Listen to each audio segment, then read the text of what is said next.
من بۆ قسەکردنی زیاترێکێک لە جوتیارەکانی هەڵەبجە کاک جەمیلم لەلایە با خۆی قسەمان بۆ بکە لەسەرەوەی کە ماوەی چەند ساڵە کاک جەمیل گەنمی تەسلیم بە حکوومەتی عێراق کردووە، پارەی چەند ساڵ گەنمی لای حکوومەتی عێراق و تاوەکو ئێستا حکوومەتی عێراق پێی نەداوەتەوە. پێشەکی من لە ڕێی ئەم کەناڵە بەڕێزەوە سڵاو و ڕێزم هەیە بۆ هاوڵاتیان بەعام بە تایبەت جوتیاران.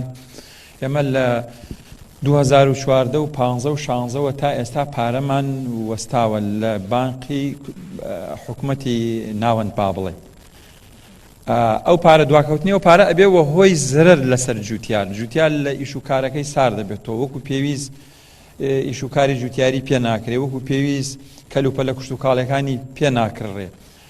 زایدەن ئەوەی کە بۆ نمونە ڕۆژایەک بۆ ئێستا ئێمە چاوەڕێ بووین حکوومەتی قەرەبووی جوتیار بکاتەوە، چ جای ئەوەی ئێستاندا لەسەر ئەوە ئەڵێ نیوەی ئەو پارەمان ئەدەنەوە. بۆ نمونە کابرایەک کەسێک 20 ملیۆن دیناری ماوە تۆ 10 ملیۆن ئەدەنەوە، دەکەیتری ئەڵڵاهومە کە بدرێ یام نەدرێ. ئەمانە زەرەر لەسەر جوتیار. بەڕاستی جوتیار خەڵکی ئەوە نییە، جوتیاری بێوێت لەسەر قاچی خۆی بوەستێ و خۆی بوجە بۆ خۆی دابین کا و ماڵ و مناڵی بتوانێت بژێنێت لەسەر ئەو خاکە کە هیچ کەسێک ناتوانێت هیچ یارمەتێکی با غێری خوا خۆی.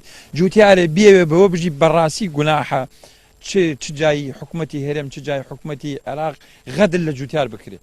لەمە ینی بەڕاستی ئیتر بەستە ئەوەی کە سەرانی با بڵێن حیزبیەکانی خۆمان لەسەر دەسەڵات و لەسەر پۆستی خۆیان شەڕەکەن، ئیتر وەختی ئەوە هاتووە یەک ڕۆژی لەسەر جوتیار شەڕ بکە کە جوتیارێ بە هێز و بازوو تەوەکەل بەخوای خۆی بێوێ بودجەی ماڵ و مناڵی دابین کە غەدی لێ بکرێ. بەڕاستی گوناحە بڕۆی لە وڵاتێکی ترۆ گەنم بێری تەسلیمی حکوومەتی عێراقی بکەی لەو ڕادەی بەدەر کە حکوومەتی عێراق پێویستێتی گەرمی جوتیارەکەی شارەزور و هەڵەبجە و شارەزور بمێنێتەوە لە ماڵی خۆیان خاوەنی گەنم گیر بخوا بەدەستیوە نە بە بازار بکرێ، نە ئەوە بێ حکوومەت لێ دووەدگرێ، وا لە حکوومەتەکەیش بکەیت کە گەنمەکە لێ وەرەگرێ و هەوا هەست بکە ئەم گەنمە دۆزراوەتەوە. تەمان گەنم کابرا لە تورکیایەتی بە 250 دینارێنێتی، من گەنم یاوە بە حکوومەتی عێراقی لە 2014 بە 790 دینار 790 دیناری تەبع. ئەمە کابرا گەنمی دۆزیوەتەوە. پێدانی گەنمەکە لە ڕێگەی بنکە و سەلۆکانەوە بە حکوومەتی عێراق بۆ ئێوە باشتر و قازانترە یەک یانەوەی کە لە بازاڕی ئازادە خۆتان بیفرۆشن؟ طبعاً بە حکوومەتی عێراق بدرێ باشترە بۆ جوتیار. ئێمە کاتێکە گەنمەکە هەوڵێک ئەدەی تۆ تەماشاکەی ئەیبەی بۆ بازاڕێ بەی بازار ئەگەر حکوومەت لێمانە وەرەگرێت ئەمساڵ بە 500 و تقریباً 80 و 560 لێ وەرگرتین ساڵان بە 790 دینار لێ وەرەگرتی. کاتێک کە ئێمە ئەم دەشتی شارە زورە هەمی گەنمە، هەر هەمی گەنمە، یعنی زەوی لە سا بیسی ماوەتەوە بۆ باخ و بۆ زەراعەتە وردەکانی تر لە سا هەشتای گەنمە. ئەم لە سا هەشتا گەنمە ناکرێت بە بازار لە بازارڕا بۆ ئێمە. لە بازارڕا بۆ نمونە کیلۆی گەنمێک ئێستا تۆ بڕۆ بە 250 دیناری کڕێت. یعنی جوتیاری داماک 100 تەن و 200 تەن و 500 تەن گەنمی لەکوێ ئەکرێ بۆ ئەکرێ بە بازار لە بازارڕێکا کە تۆ لەو لای شۆ هەر هاتووە چیەکە ئەڕوا عەلەب لە تورکیایێنێ، ئەڕوا عەلەب لە ئێرانێنێ. یعنی ئەمەش هەر فێڵە لە جوتیار. ئێستا ئەگەر ئەو گەنمەی کە زیاوە لە حەدی ئەوەی کە حکوومەتی عێراقی لێمان وەرگرێ باشە قەیچێکە بە ئەو خۆی وەرە شوێنێ دانێ بۆ خۆی گەنمەکەل بە نیوەی ئەوە لە جوتیار وەریگرێتەوە خۆی بخاتەوە بازار.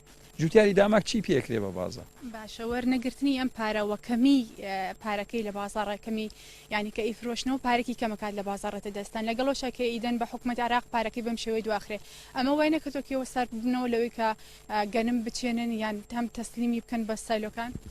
پارەکە کە لە حکوومەتی عێراق وای لێکردین کە ئەو پارەکە تاخیر بوو جوتیار لەسەر ئەو پارەکە بوسا بۆ نمونە من پارێکم لەلای حکوومەتدا زانیومم بۆ نمونە مانگی 11 ئەم داتێ لەسەر ئەو معاملە کە پارەکەم لای حکوومەتەوە مانگی 11 من پارە وەرەگرم 100 معاملەمان کردووە، تراکتۆری کردیوە، دەڕاستەی کڕیوە، ئەرزەی کڕیوە، بینایی کڕیوە لەسەر ئەو پارە.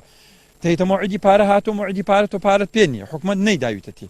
چ ئادەی کاکە یاڵا حەلی جوتیارێکەکەی دوو ئەەکەی لە ساسی کوردستان جوتیارە، لە ساسی جوتیاری کوردستان بێوێت خۆی بۆ خۆی پارە پیاکە تۆ غەدی لێ بکەی. بەڕاستی ئەمە غەدرە، بەڕاستی عەیبە دەسەڵاتی هەرێم ئەمڕۆ تۆ وا بکەی بڕۆی دەست بخەیتە بینی جوتیار بیتاسێنی ئەمە ئەی خنکێنن. یعنی خوا قبوڵینە ئیتر بەسە بەڕاستی. بەڵێ زۆر سپاس بۆ کاک جەمیلێکیەک لە جوتیارەکانی هەڵەبجە دیارە لە سنووری هەڵەبجە نزیکەی 40,000 دوێنم زەوی کشت و کاڵی بەگەنم دەچێنرێت بەڵام لەو بڕا تەنها 25 بۆ یعنی 20 بۆ 25 تەن لەو گەنمە لە سایلۆ و لە بنکەکانی لە حکوومەت عراق لە جوتیارانی وەردەگرێتەوە بەڵام ئێستا جوتیاران ینی ماونەتەوە لەو نێوانەی کە نازانن کە ئەو بڕا گەنمەی کە دواتر درێنەی ئەکەن بیدەن بە حکوومەتی عراق و پارەکەی بەو شێوە دوا دەخرێت یانەوەتا لە بازاڕی ئازادا بە نرخێکی کەمتر و خۆیان دەڵێن بە زەرەر بیفرۆشن. وەڵێ نزار سپاس بۆ خستنەوەی تەواوی زانیاریەکان.